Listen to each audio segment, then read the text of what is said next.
2023 was a pretty spectacular year for us in the tick business. For the first time ever, we actually detected black-legged ticks, or Ixodes scapularis, which is the tick that carries Lyme disease, in the environment, so free in the environment. Previously, Saskatchewan has not been considered to have established populations of the black-legged tick, which is great news. It means that we don't have a local transmission cycle for Lyme.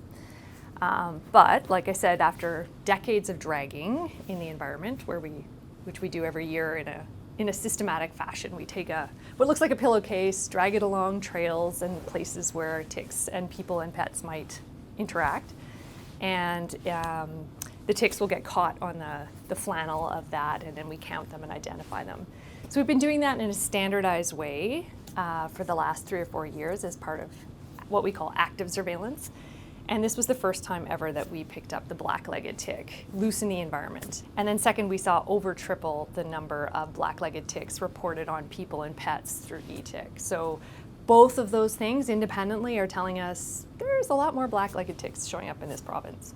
So we have a lot of ticks, but our homegrown ticks tend to be those American dog ticks, and to a lesser degree, the Rocky Mountain wood ticks.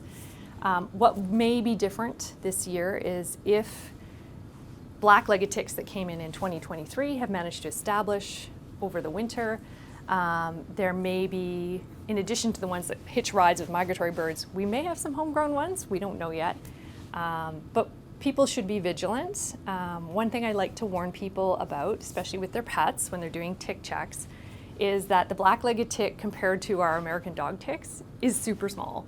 So if your search image is for these big brown and white American dog ticks, you may miss, especially a nymph stage of a black-legged tick, which is much smaller and more of a black or reddish color. The other thing we're going to watch for in 2024 is that if we have more black-legged ticks, the time of year that we tend to see them the peak of those guys is not May and June, which is our normal tick season. It's actually October, November. So by that time, most people have taken their dogs off tick prevention. They're not doing tick checks on themselves or their pets anymore because tick season's over. It's Thanksgiving and Halloween, and we're not thinking about ticks. So if we have more black-legged ticks in this province, either because they've established or more of them are surviving that get brought up here with migratory birds, people need to be aware that the tick season is going to be a little longer than usual.